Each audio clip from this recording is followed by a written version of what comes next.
충성! 새로운 코너는 신고드립니다. 양욱의 여의도 벙커. 양욱의 여의도 벙커 코너의 상황실장, 저 김용준이고요. 오늘부터 함께하게 될 아산정책연구원 부연구위원 아닙니다. 여의도 벙커에서는 특임대장으로 저희가 임명을 하겠습니다. 특임대장 양욱 의원 나오셨습니다. 안녕하십니까? 안녕하십니까? 네. 저희 그 시청자분들께도 격리 한번 해주실까요? 예. 자, 1번 카메라 보시고. 1번입니까? 2번 카메라 보시고. 2번. 네. 예. 충성! 예. 자, 어때요? 오늘부터 예. 특임대장으로 저희의 그 국방, 안보, 무기 모든 분야에 있어서 한번 심도 있고 재밌게 얘기를 한번 나눠봐야 하는 아주 막중한 임무를 맡게 되심을 축하드립니다. 뭐 이거 이 육군 병장 출신이 특임대장 해도 됩니까? 괜찮습니다. 뭐 육군 중위 출신이 임명했는데요. 자, 하여튼 저는 이제부터 상황실장, 김 실장으로 불러주시고 알겠습니다. 저는 양 대장님이라고 칭하겠습니다. 자, 일단 저희 오늘 주제는요. 앞서 저희 예고 영화 탑건 매버릭 잠깐 나가는데 여러분들 오늘은 양욱 대장과 함께 전투기 얘기 해볼 거예요. 전투기 얘기. 자, 요 앞에 저희가 그래서 전투기 몇 개를 좀 샀어요. 참 우리 저 스케일이 좀 큰 게 어제 제가 저희 그 용감한 라이브 팀장에게 물어봤죠. 전투기 어떻게 됐습니까? 내 카드로 샀어. 한 대당 1,000억짜리거든요. 4천억 정도 썼습니다. 이거 수신료를 올려야 되니까 그럼? 자, 하여튼 일단 탑건 영화 여러분들 다 보셨나요? 이방원님 벌써 허시네. 양 위원님 충덩 하시고 총 쏘는 기자형 하시고 오늘 밀리터리 스타일로 하고 오셨네. 맞습니다. 저도 오늘 이 얼룩무늬 있는 옷으로 한번 입고 와봤습니다. 탑건 영화 보셨죠? 봤죠. 우리 양 대장께서는 탑건 영화 중에서 어느 부분이 가장 좀 눈에 띄고 와닿으셨나요? 글쎄 이제 사실은 저는 좀 저거 한 게 처음에 그 탑건 앤썸이라고 해서 이제 도입부 시작하면서 이렇게 막 이제 그 뭐라고 그럴까 항모 위에서 막 비행기 발진 준비하고 하는 모습들 사실은 1편에 거의 오마주라고 1편에 됐던 장면이 그대로 나온 거라고 볼 수 있지만은 그걸 보고 있으면서 야 이게 드디어 이 영화가 돌아왔구나 막 이런 이제 막 감상에 막 젖었죠. 바로 요거였죠. 우리 탐 크루즈가 탔던 게 네, 맞습니다. F-18 2형 호넷. 요건 F형이네요. 또 이것도 F-18 그 맵이 적혀 있잖아요. 네, 그렇죠. 해군용. 이게 사실은요, 대한민국이 원래 F-16 대신에 호넷을 살 뻔했습니다. 아, 그래요? 네, 그 우리 93년에 시작된 FX 1차 사업 때 원래 우리 공군이 처음에 선택했던 거는 F-18 호넷이었는데 너무 이제 가격이 비싸지다 보니까 엔진 하나짜리 F-16을 주력으로 선택을 하게 됐죠. 그래서 우리가 일련이 있을 뻔했던 기종이고, 처음 알았네. 네, 그다음에 이것은 이제 원래 뭐냐면 얘가 원래 전통적으로 F-16이랑 경쟁해왔던 비행기. 그랬었어요? 네, F-16하고 같이 개발해서 원래 YF-17, F-16은 YF-16이라는 코드명이 붙었다가 이제 공군 사업에서 떨어지고 해군의 함재기를 부활을 한 거죠. 요걸 가지고 이제 그 냉전 이후에 이제 막 톰캣 막 이런 것들 사실 여러분들 톰캣 안 좋아하십니까? 톰캣이 뭔지는 아시나요, 우리 시청자분들? 모르실걸요?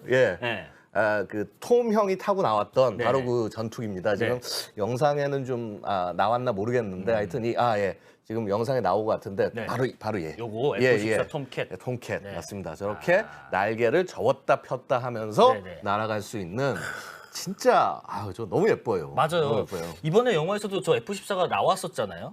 그 경납구에 적진에 들어가서 갑자기 날개를 쫙 스포하면 안 되는 거 아닙니까? 그런 F-14의 모습도 탑건에서는 볼 수가 있었습니다. 톰캣, 탑건 1편의 주인공은 특히 톰 크루즈가 아니라 바로 이 F-14 톰캣이었다라는 얘기가 있을 정도였다고 하더라고요. F-18 얘기 조금만 더 해볼까요? 그렇죠. 그래서 이 F-18 자체가 사실은 이제 원래 이제 미군도 막 그 함재기들이 되게 복잡했어요. 냉전 직전에 아까 얘기했던 F-14 아니면 요거 바로 이전에 F-18 뭐 ABCD형 그 호넷 그다음에 뭐 혹은 인투루더 이런 식으로 막 비행기들이 섞여 있었는데 이 슈퍼 호넷 한 종으로 통합을 해버립니다. 냉전 이후에. 그래요? 네, 그래서 이제 얘가 주가 돼서 거의 모든 그 뭐라고 할까 항모에서 얘가 떠다니게 되는데 이제 요거를 지금 이제 대체해서 F-35 그러니까 우리 스텔스기라고 알려진 F-35 우리 공군도 가지고 있죠. 근데 그거하고 생긴 건 비슷한데 배 위에서 뜨고 내리게 하는 형태의 전투기가 네. 주력이 돼서 뜬 거죠. 지금 여기 지금 스카이워드님이 F-14에는 초장거리 공대공 미사일 AIM-54 피닉스 미사일 달립니다. 이거 맞아요? 정확하게 알고 계시죠. 스카이워드님 뭐 하시는 분이세요? 대단하시네. 근데 이게 사실은 굉장히 당시에 되게 너무 대단한 미사일이었어요. 왜냐하면요. 우리 보통 이제 공대공, 공중에서 공중으로 쏘는 미사일이잖아요. 얘가 사거리가 얼마나 될 것 같으세요? 피닉스 미사일 사거리가. 이 미사일은 잘 모르겠어요. 거의 100캐리, 그러니까 거의 190km에 이릅니다. 생각보다 기네요. 생각보다 이게 엄청 긴 거죠. 그래요? 엄청 긴 겁니다. 보통 이제 뭐 한 그 수십 킬로미터까지 가기도 어려워요. 왜 그러냐? 네. 비행기가 뭔가를 조준하고 쏠 때는 지 레이더가 보는 범위까지 쏠 거 아니에요. 그렇죠. 근데 거의 뭐 200km 밖에서 뭐가 있는 줄 알고 쏘는 거예요. 그럼 유도 기능도 있는 미사일. 그렇죠. 그러니까 이 미사일 자체가 이제 세미 그 액티브 호밍이라고 그래서 앞에 레이더가 달려서 지가 이제 어느 정도 위치에 가면 이제 쫓아가지고 이제 공격을 하는 그런 건데. 이게 되게 하여튼 재밌습니다. 그래서 네네. 이게 워낙 그 이 F-14 톰캣이 세다 보니까 워낙 센 전투기라는 게 알려지다 보니까 적기가 안 붙어요 근처에. 덜덜 떠는구나. 그래서 당시에는. 이제 어찌 보면 실전 기록이 별로 그렇게 많지가 않습니다. F-14 베트남전도 참전했을 걸이라고 스포트라이트님 얘기해 주시고요. 베트남전에는 참전이라고 하기 좀 어려웠던 게 이미 미국이 이제 저거 빠져나가고 난 다음이었기 때문에 베트남전 참전까지는 아니었고 근데 이제 사실 뭐 거의 이후에 걸프전 때까지도 활약을 했죠. 1991년 걸프전까지 활약을 했고 아마 2004년에 톰캣이 전부 퇴역한 걸로 저는 기억하고 있습니다. 그렇군요. 아까 저 스카이워드님 에임 미사일 얘기하신 분 주 전공이 항공 정비실이에요. 역시.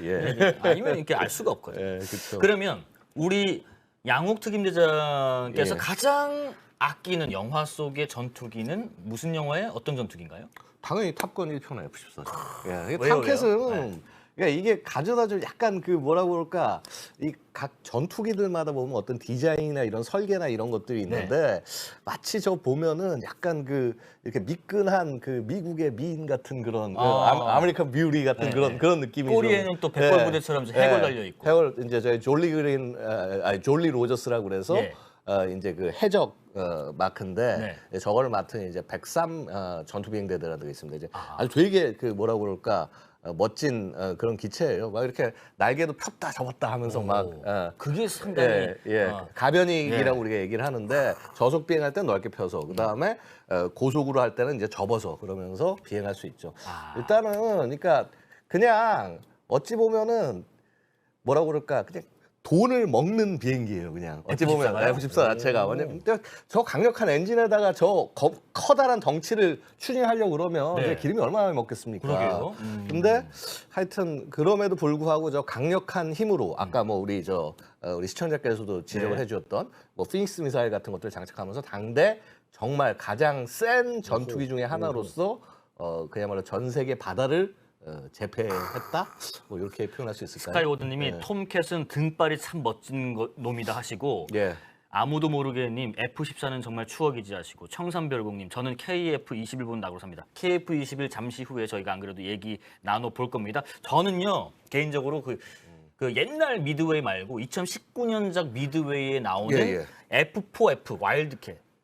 전 요게 참 저도 약간 옛날 감성인가 봐요. 요 전투기는 미 해군 전투기인데 뭐 특성이 있습니까? 그때 태평양 전쟁 때 많이 좀 활용됐다고 하더라고요. 근데 일단 와일드캣 기종들 같은 경우는 사실 그러니까 그런 거죠. 우리 보통 이제 그 태평양 전쟁 하면은 제로 전투기, 제로 전투기 이제 영전 이제 그걸 얘기를 많이 하는데 프로펠러 달린 거. 그러니까 앞에 이제 하나 달리고 이제 그렇게 해서 이 소위 같이 프로펠러 달린 기체들 간에 어떤 이 도그 파이트가 많이 일어났었는데. 이런 부분이 있습니다. 이 일본은 굉장히 가볍고 뭐라고 그럴까 이런 기체를 추구하다 보니까 조종사 보호를 안 해요. 그러니까 한 방만 맞으면 그냥 가는 거예요.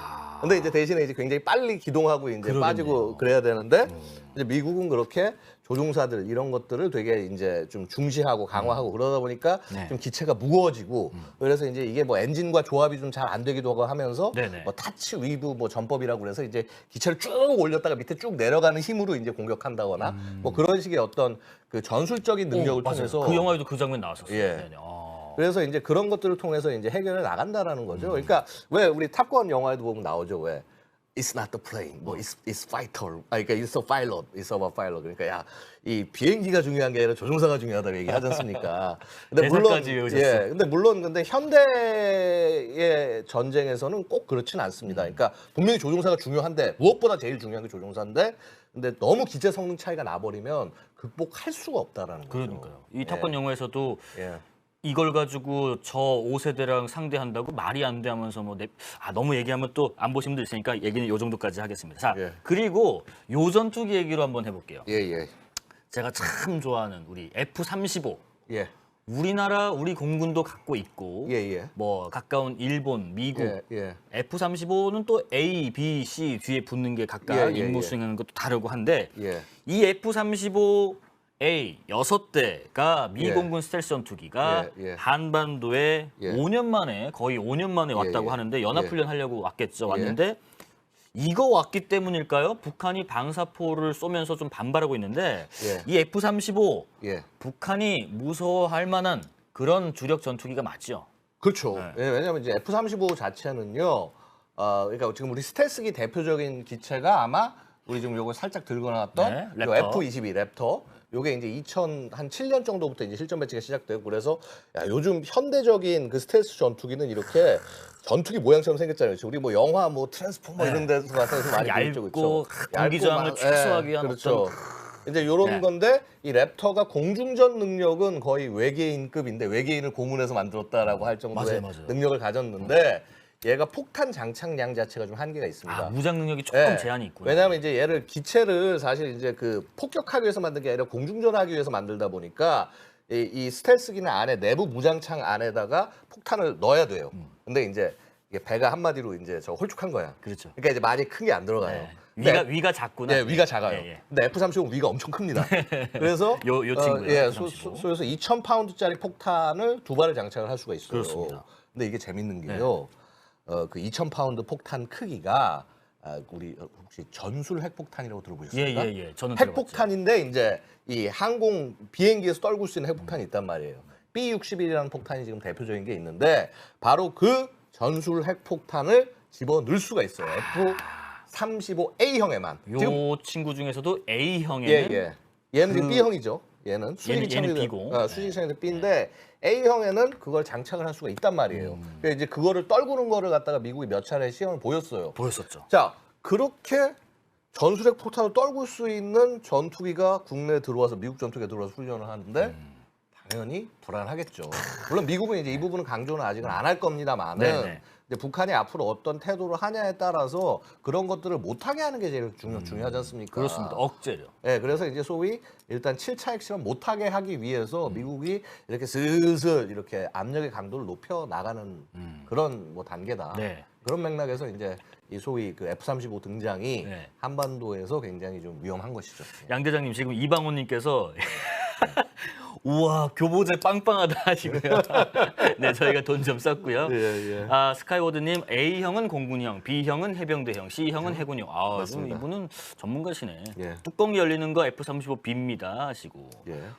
크리스 킴님, 전술핵 가능한 스텔스 전투기 하십니다. 자, 그러면 뭐 저야 뭐 잘 알고 있지만 이 스텔스라는 게 개념이 또 원리가 어떤지 좀 잘 모르시는 분도 계세요. 그러니까 옛날 같은 경우는 이제 뭐 도료치를 해서 이 도료치를 해서 그 레이더를 반사시키는 게 스텔스의 뭐 그 기능이었다고 알려졌다면 이걸 또 아예 그냥 흡수하는 것도 있고 하여튼 스텔스라는 게 무슨 기능인가? 일단은 기본적으로 레이더 원칙을 좀 이해하셔야 되는데요. 자, 우리가 그 인지를 할 때 전파가 이렇게 날아오면은 어떻게 했습니까? 이 표면에 부딪히면은 돌아가겠죠. 반사가 돼 돌아가죠. 돌아가는데 그 이제 돌아가는 걸 보고 얘가 뭐가 있구나, 뭐가 이렇게 비행기는 움직일 거 아닙니까? 그래서 얘가 그 속도와 방향이 어떻게 되는구나를 탐지를 하는 겁니다. 자, 근데 이건 뭐냐 하면 그 초기의 스텔스는 이렇게 약간 설계를 이제 비껴하는 거예요. 복잡하게 모양을 만드는 거예요. 그러니까 어떻게 되냐면 이렇게 해서 튀기겠죠, 위쪽으로. 튀겨 나가서 레이더가 못 돌아가게 하는, 그걸 돌아가는 면적을 최소화하게 하는 거에 만족을 했다고 한다면 초기의 스텔스는 자, 그 다음은 어떻게 되냐 하면은 이제 여기에 여러 가지 이제 재료까지도 해가지고 해서 어느 정도 그런 레이더 파들 흡수하기까지 하는 그런 노력들을 기울인다는 거죠. 그래서 이제 그게 처음에 뭐 페인트로 하기도 했다가 아예 기체 표면 재질 자체를 그런 것들이 흡수가 되는 그런 걸로 바꾸기도 하고 뭐 그거 이외에도 여러 가지 있습니다. 꼭 스텔스가 레이더에 관한 것뿐만 아니라 예를 들어서 이제 그 열 감지 이런 것들도 어떻게 하면 최소화하느냐. 맞아요. 뭐 그다음에 하여튼 이 기체의 기계적 부분이 이런 탐지되는 것들을 어떻게 최소화할 수 있는지에 중점을 두고 이제 플러스 알파 지금 이제 이런 F-35나 뭐 F-22 같은 기체들은 전 능력을 통해서 소프트웨어적으로 그러니까 레이더를 이제 막 우리 전파 방해해 가지고 해서 못 트게 하게 이제 자, 그런 식의 능력까지도 동시에 추구를 하고 있는 거죠. 그리고 그런 것도 있잖아요. 왜 이렇게 반사돼서 레이더에서 반사해서 나오는 좌표가 뜨는 거가 이렇게 이제 크다랗게가 아니라 그쵸 짧게. 점처럼. 그러니까 이게 새인지 그쵸. 뭐 전투기인지 그러니까 예를 들어서 이제 나중에 크기는 벌레 정도까지 줄어드는 벌레 정도까지. 예, 그러니까 기본적으로 뭐냐면은 이 전파를 우주로 이렇게 이 공간 허공으로 쏘면 무언가 걸리면 돌아갈 거 아니에요. 근데 제가 말씀드린 대로 뭐 벌레, 먼지 이런 것까지 만약에 해버린다면 탐지한다면 난리가 나겠죠. 뭐가 뭔지 구분이 안 되죠. 그래서 일정한 크기 이상을 항공기로 인지하도록 해놓는 거예요. 보통 레이더를 할 때. 그 값을 입력해 놓죠. 그다음에 예를 들어서 뭐 S밴드니 뭐 이런 식으로 어떤 이 주파수 파장에 따라서 이제 그 탐지하는 범위도 달라지고 이제 그래서 그런 것들을 하여튼 최대한 탐지를 못하게 만들려고 하는 것이 그게 스텔스예요. 그래서 스텔스가 레이더에 전혀 안 보인다 이게 아닙니다. 어느 순간 되게 레이더 위치에서 가까워지면 보이는데 이미 그게 보일 때는 늦은 거죠. 그렇습니다. 그리고 심지어는 이런 경우도 있어요. 이 스텔스기하고 앞에 기체가 이제 교전을 하는데 기관총으로 쏘는 거면 상관이 없어. 상관이 없는데 레이더 조준을 한다. 그러면 얘가 레이더가 초점을 못 잡는 거예요. 그렇죠. 그러니까 마치 우리 카메라로 사진 찍을 때 초점 안 잡히면 막 삑삑삑 하듯이 못 잡으니까 미사일로 못 쏘고 이제 총으로 쏘면 이제 겨우 잡을 수 있을지 모르지만 이제 그런 식의 문제들이 생기는 거예요. 그래서 이 현대 전쟁에 이렇게 뭐라고 그럴까 뭐 전파라든가 어떤 이런 부분들을 활용해서 하는 부분에 있어서 능력을 최대화하는 게 이 스텔스의 장점이라고 할 수 있어요. 이분 보세요. 레이더에 점으로 찍히는 게 RCS라고 하는 거예요. 이거 뭐 전문가분들 많이 들어오셨네. 저희가 좀 공부를 많이 해서 더 이렇게 방송을 해야 될 것 같습니다. 아주 전문가분들이 많으시네요. 그리고요, 저희 그 전투기 하나 더 있습니다. 요게 그 F-15K 우리 공군의 아직까지는 뭐 주력 전투기라고 하고 있는. 뭐 아직까지 주력 전투기 아니라 훌륭한 전투기예요. 생각해 보세요. 저게 F-15K가 장착할 수 있는 폭탄의 양이 11톤이에요. 11톤 요 밑에요. 야, 근데 자, 여러분 한번 생각해 보세요. 2차 세계대전 최대의 폭격기 기억나세요?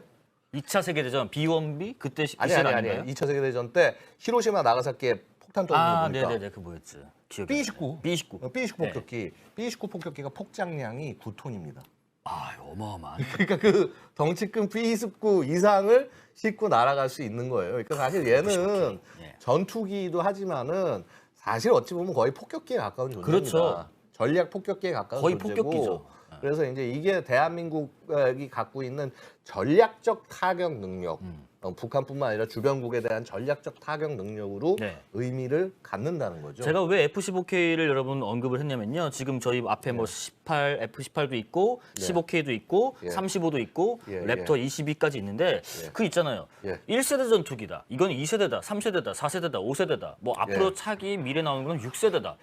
이 세대별로 구분하는 또 세대별로 묶는 그 특징이 뭐고? 뭘 기준으로 세대를 가르는 건지. 그러니까 이제 거의 이게 기술적인 그 특이점, 진보가 어떻게 돼가느냐를 바탕으로 이제 전투기 세대 구분을 하는데, 자 일단 1세대는 뭐냐면 제트 전투기인 거, 등장 제트기를 채용을 한 거, 프로펠러 대신에 그게 1세대인 거고. 옛날 저 북한이 많이 쓰던 미그기 이런 거예요. 그렇죠. 미그 15, 17 아직까지 미그 17, 15 날고 있습니다. 북한에선. 자 그 다음에 다음 단계가 뭐냐면 자 이제 초음속을 돌파해야 돼. 그 다음에 초기형의 레이더가 장착이 돼요. 1세대는 레이더조차 장착이 안 됐어요. 그래요? 그래서 이제 그랬던 비행기 대표적인 게 뭐 예를 들어서 그 뭐라 그럴까 과부제족이라고 불렸던 F-104 스타파이터.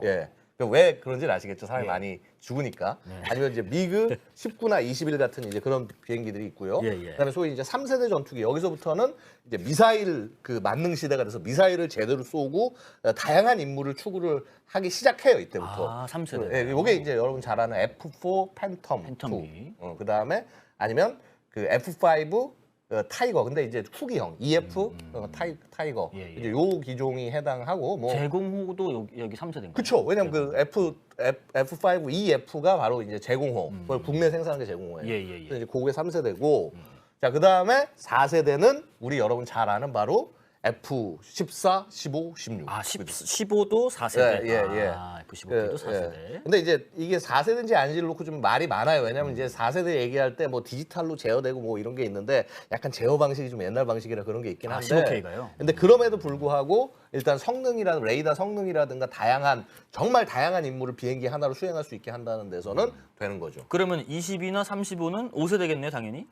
그쵸, 5세대죠. 근데 한 번 더 그쵸. 업그레이드된. 이거 왜냐면 이제 5세대부터 완전히 개념이 틀려지는 게 아까 우리 설명드렸듯이 전투기인데 스텔스가 돼. 그러니까요. 예. 왜냐면 예전에는 설계를 막 하면 설계가 잘 안 되니까 막 삐쭉빼쭉 막 고슴도치처럼 막 비행기를 만들었는데 그게 여러분 아는 F-117이라는 전투기가 있었죠. F-117. 나이트 스토커. 예. 그래서 처음에 스텔스 전투기라고 했죠. 원래 공격기였는데. 자, 어쨌거나 그런 아이고 자꾸 얘기가 너무 어렵게 가는데 아니, 그래서 지금 크리스킴님이 이런 예. 얘기합니다. 그러면은 6세대는 유무인기 합동 지휘인가? 뭐 이러시네요. 거의 그렇습니다. 지금 사실 그거 되게 연구를 많이 하고 있어요. 그래서 이제 일단 네트워크 상황 하에서 사람이 타고도 날 수 있고 사람이 안 타고도 날 수 있고 안 타고. 예, 그다음에 스텔스성을 높이고 예. 이제 그런 것들에 대한 개념 연구를 지금 하고 있어요. 그래서 비행기 형상도 이제 조금씩 좀 더 달라지는 거죠. 그래서 이제 보통 뭐 수직 수평 꼬리 날개가 있는데 요걸 이제 이렇게 V자 형태에서 그 하나로만 쓰게 하는 뭐 그런 설계라든가 다양한 그런 것들이 나오고 있습니다. 네. 그러니까 F-22, 35는 예. 5세대, 현존하는 최신의 스텔스 전투기. 예. F-15K, 우리 공군 주력 전투기는 4세대 정도로 묻긴 하지만 뭐 예. 여러 가지 얘기는 좀 분분하다. 아 근데 이게 지금 이제 이게 4.5세대가 될 수가 있어요. 4.5? 예, 업그레이드를 또 했나요? 왜냐하면 이 레이더가 굉장히 중요해요. 레이더가 예를 들어서 전자수화식 레이더라고 그래서 막 이렇게 움직이는 게 아니라 이렇게 고정이 돼가지고 해서 이렇게 탐지를 하는 레이더가 있는데 이게 분해능이 성능이 엄청나게 좋습니다. 그래서 레이더 하나 때문에 기체 성능이 확 올라가 버려요.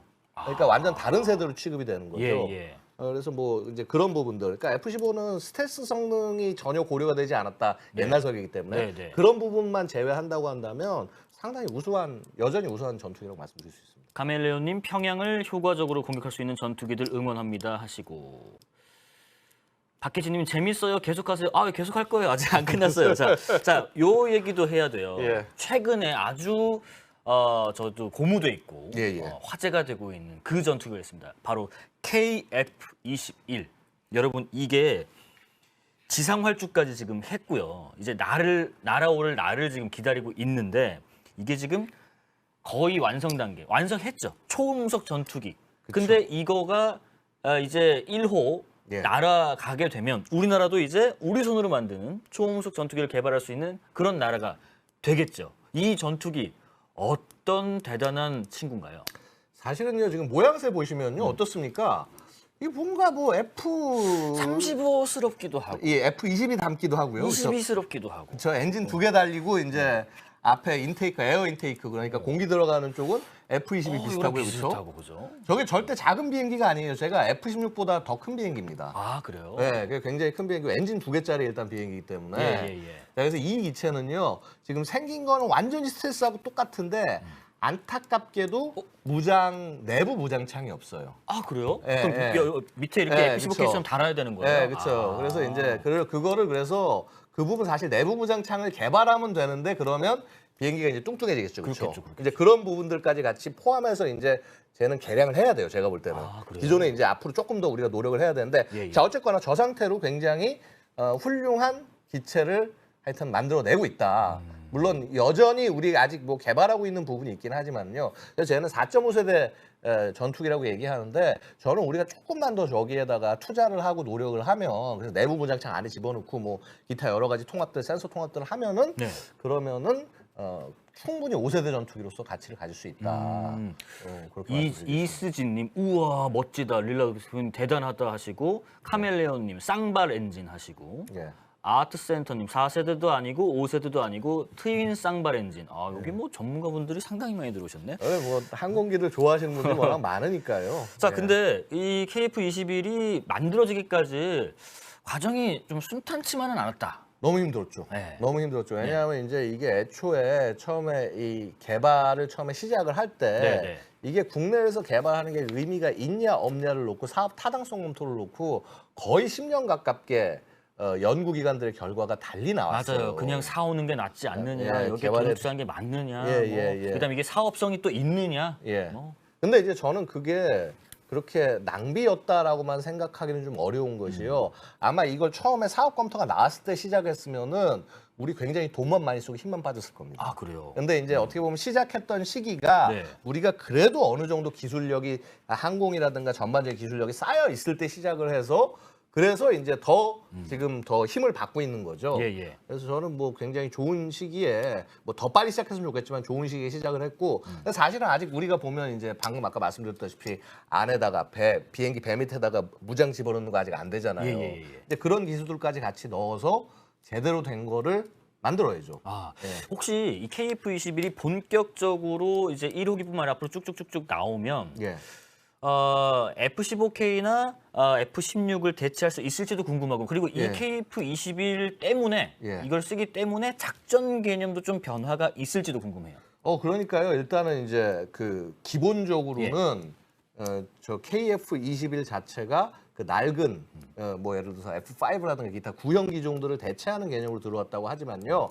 장기적으로는 제가 F-16들을 다 바꿔나가야 될 거예요. 왜냐하면 우리 F-16이 제일 처음에 들어온 게 80년대 중반인가 후반에 미국서 직수입했던 기체들. 많이 넘었네요. 그렇죠. 그다음에 이제 90년대 중반부터 국내 생산했던 기체들. 물론 지금은 이제 수명 연장부터 시작해서 성능 개량을 하고 있어가지고 앞으로 한 뭐 20년 정도 더 쓸 수 있습니다만 그럼에도 불구하고 그 이후를 바로 저기체로 대비를 해야 된다는 거죠. 자, 그래서 그런 맥락에서 봤을 때 제가 언젠가는 대체할 수 있겠죠. 작전 개념 바뀌냐는요.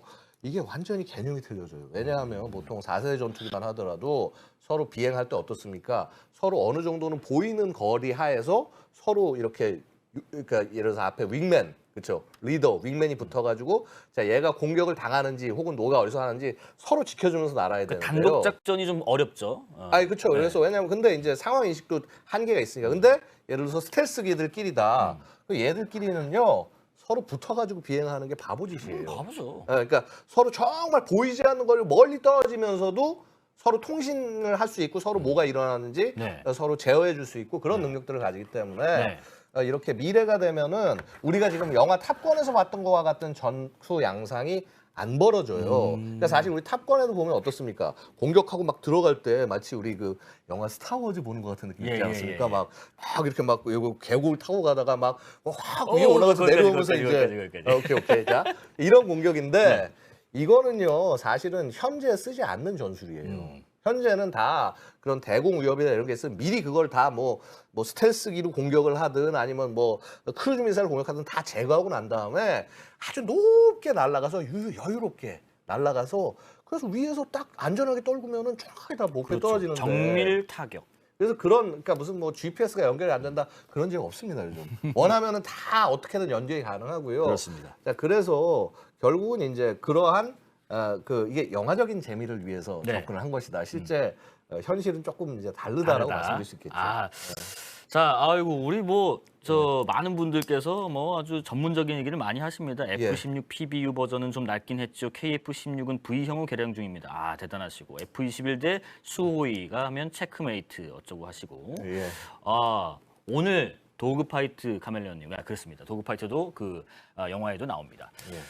재밌으시죠? 양욱의 여의도 벙커. 오늘은 저희가 전투기 얘기를 해봤고요. 다음 주에 이 시간에는 우리 양욱 특임대장님께 제가 또 어떤 특별 임무를 드릴지 모르겠습니다. 다음 주 수요일도 양욱의 여의도 벙커 잘 준비해 주십시오. 알겠습니다. 상황실장 김용준 특임대장 양욱이었습니다. 저희 잠시 후에 8분 음식 계속 이어집니다. 고생하셨습니다. 감사합니다.